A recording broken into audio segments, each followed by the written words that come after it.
Mighty God requires Jesus to be God. Challenge.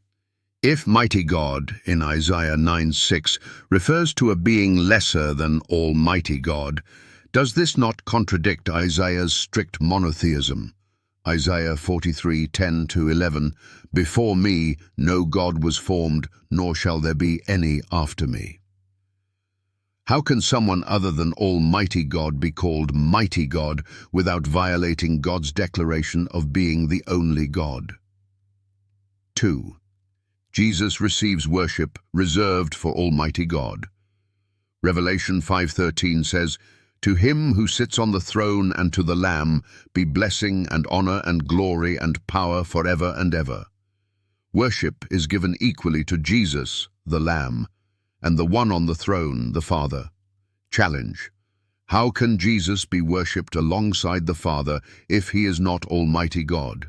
Does this not violate Exodus 34:14, where God declares, "You shall worship no other God, for the Lord, whose name is jealous, is a jealous God"? 3. The Alpha and Omega claim. Revelation 1:8, 1:17-18 and 22:13.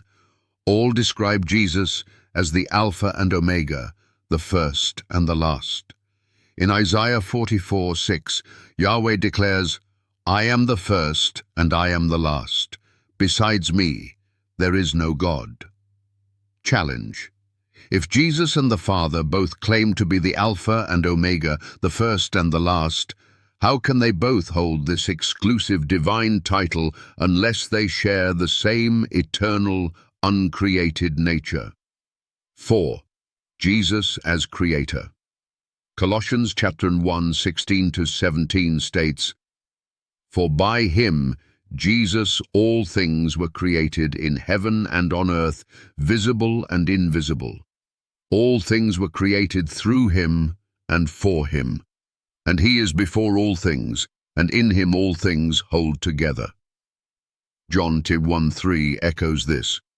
"All things were made through him, and without him was not anything made that was made." Challenge.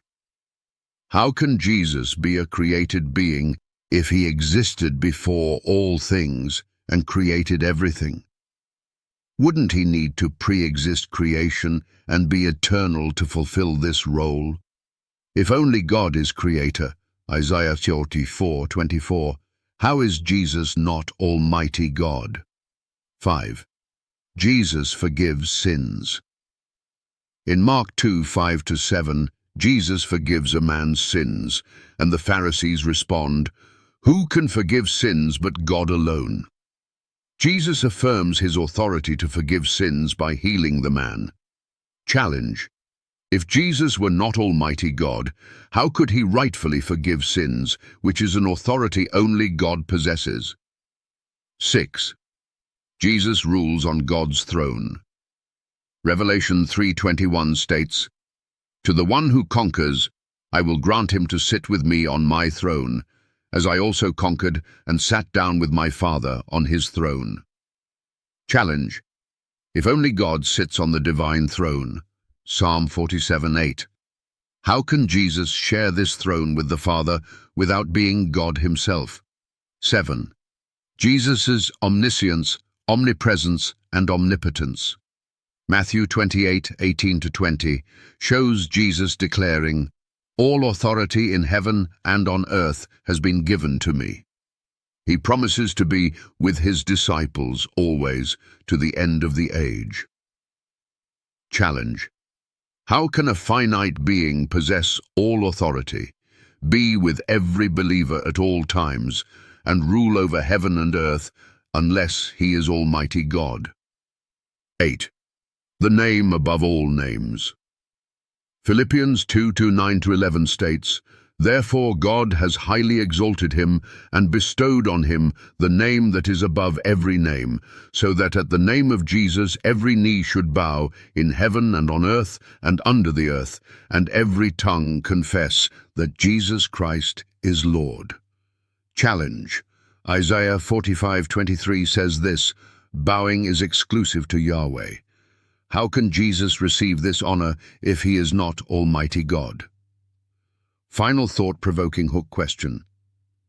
If Jesus Christ is not Almighty God, how do you explain his ability to share divine titles, create all things, forgive sins, rule on God's throne, receive worship, and declare himself the Alpha and Omega, all without contradicting Scripture's teaching that only Almighty God holds these attributes?